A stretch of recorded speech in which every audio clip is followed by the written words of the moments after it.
Wannan bidiyon zai kasance bidiyo mai amfani da ya kamata ka saya ka kalla, domin wannan bidiyo zai bayani akan bambance-bambancen kuɗin waya da kuma me yasa. Fara abin da ya kamata ka fahimta, masana ko kuma in ce duniyar wayoyi ta kasu kashe uku, inda akwai wayoyin da ake kiransu da budget, sannan kuma akwai wayoyin da ake kiransu da mid-range, sannan kuma akwai wayoyi da ake kiransu da flagship devices. Wayannan wayoyi dukkansu kowanne akwai yanda suke, akwai abin da wasu suke da shi wasu da ba su da shi, sannan kuma kudaden sayan su ko kuma in ce range na kudaden sayan su ya bambanta. Da fari zamu fara da budget devices, sune wayoyi masu saukin gaske, ba su da sadan kuɗi gurin saya, sannan kuma ba su da biyan bukata kaman saura guda biyu. Nake nufi shine wayannan wayoyin da su amsa ma call, wannan wayoyin da su ma WhatsApp, da su ma hoto, amma hoton zai zama kamar haka. Sannan kuma dan internet browsing naka wayannan wayoyin da su maka. Da yawan su suna rike batir saboda wannan wayoyin ba sa processing mai kyau, saboda haka bai da sauri, rashin saurin kuma zai taimaka maka gurin rike batir. Da yawan su RAM nasu baya wuce 3 gig 2 gig, a da wasu ma baya kai haka. Kuma idan muka je mid-range devices, wayannan waya ne da suke saka-saki ko kuma ya ce babu yabo ba fallasa. Jin daɗin wannan video kai kokari ka danna mun alamar subscribe, sannan kuma sai mu ci gaba da bidiyon namu.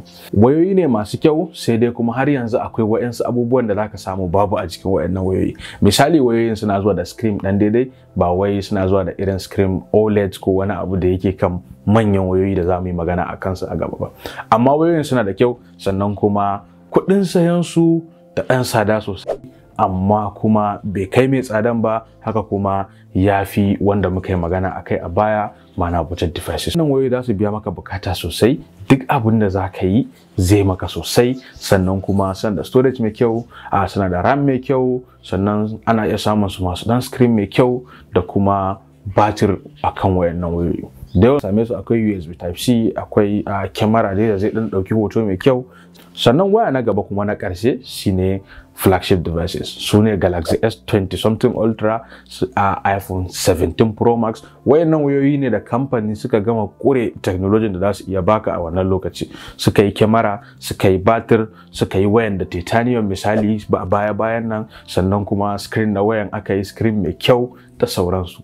Wayannan wayoyi dukkansu mun san su, gaba ɗaya wayannan wayoyi da nake magana akan su dukkansu mun san su. Mu iya bambanta wanne ne flagship, wanne ne mid-range da kuma wanne ne budget devices ba. A bayan nan da yawa daga cikin masu bayani akan wayoyi suna maganan cewa a yanzu haka babu budget devices, saboda yin wayoyi masu arha yana gagaran kamfanoni saboda yanayin tsadar rayuwa da kuma yanda economy. Su suna bayanin cewa gaba ɗaya mid-range devices su ne yanzu budget, sannan kuma babu mid-range devices sai dai kuma flagship. Mai kuɗi ya saya flagship, wanda kuɗinsa bata kai ba sai dai ya nema kuɗi ya saya mid-range devices. Wannan shine a takaice akan wannan wayoyi.